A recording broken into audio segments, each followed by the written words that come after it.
इसके बाद से बात आएगा ओम्स लॉ, जो 10th क्लास में ही पढ़े हैं।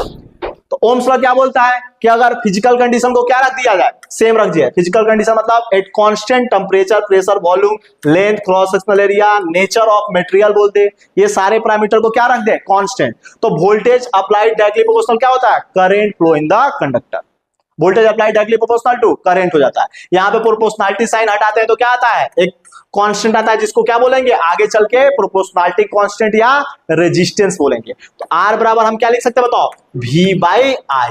और ये जो आर है ना, इसी को हम क्या बोलेंगे, रेजिस्टेंस। और ये सिंपल क्या बताता है कि कंडक्टर में इलेक्ट्रॉन फ्लो को अपोज करने वाला ये पैरामीटर है। ये बताता है कि कंडक्टर के अंदर करंट फ्लो को कितना अपोजिशन मिलेगा, उसके बारे में जानकारी कौन देता है, रेजिस्टेंस। और आगे चल के इसको बनाएंगे ऐसे उबड़ खाबड़ रास्ता की तरह बनाएंगे। सिंपल है, बिल्कुल सिंपल है। इसी में एक टर्म आता है कंडक्टेंस वगैरह भी आ जाता है, कंडक्टेंस वगैरह आ जाता है जिसको जी से लिखेंगे, वो क्या होगा 1 बटा रेजिस्टेंस होगा। ये क्या बताओ, कंडक्टेंस है। क्या बताओ, कंडक्टेंस। बिल्कुल आसान है। और रेजिस्टेंस का जो यूनिट होता है किस में नापते हैं बताओ, ओम में नापते हैं। किस में नापते हैं बताओ, ओम में नापते हैं। और ओम का सिंबल ऐसे ओमेगा जैसा बना लोगे। तो ओम्स लॉ क्लियर है।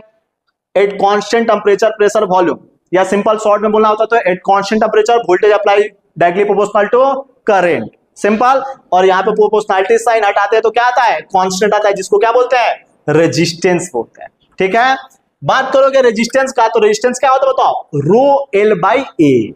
क्या होता है बताओ, रो एल बाई ए। अगर हमने मान लिया एक कंडक्टर है जिसका लेंथ कितना बताओ, एल है, और इसका क्रॉस सेक्शनल एरिया कितना बताओ, ए है, तो रेजिस्टेंस कितना होगा, रो एल बाई ए। और यहाँ पे जो रो है ना, इसको बोलेंगे क्या बोलते हैं बताओ, रेजिस्टिविटी। क्या बोलते हैं बताओ, रेजिस्टिविटी बोलते हैं। और रेजिस्टिविटी जो होता है ना, ये इतना इंपॉर्टेंट है कि ये सिर्फ और सिर्फ किसके ऊपर डिपेंड करता है बताओ, टेम्परेचर और मटेरियल के ऊपर डिपेंड करता है। टेम्परेचर और मटेरियल के ऊपर डिपेंड करता है, ये ध्यान रखना है। लेंथ यानी डायमेंशन के ऊपर डिपेंड नहीं करता है, सिर्फ किसके ऊपर, टेम्परेचर और मटेरियल के ऊपर। टेम्परेचर और मटेरियल के ऊपर डिपेंड करता है।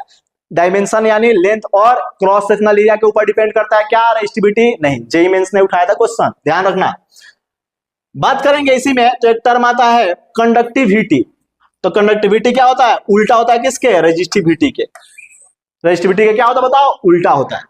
और इसी में अभी हमने देखा था कंडक्टेंस या रेजिस्टेंस आपस में क्या होते हैं, एक दूसरे के रेसिप्रोकल होते हैं। तो ये ध्यान रखना है। और जो रेजिस्टिविटी है ना, उसका एक वैल्यू भी होता है, कितना होता है, m divided by n e square tau. m क्या बताओ, mass of electron, n number of free electron, e charge of electron, tau relaxation time. बिल्कुल आसानी से बता देंगे। तो इतना अगर डेटा हमें ध्यान हो ना, तो ओम्स लॉ में इजिली हम आगे प्रोसीड कर सकते हैं।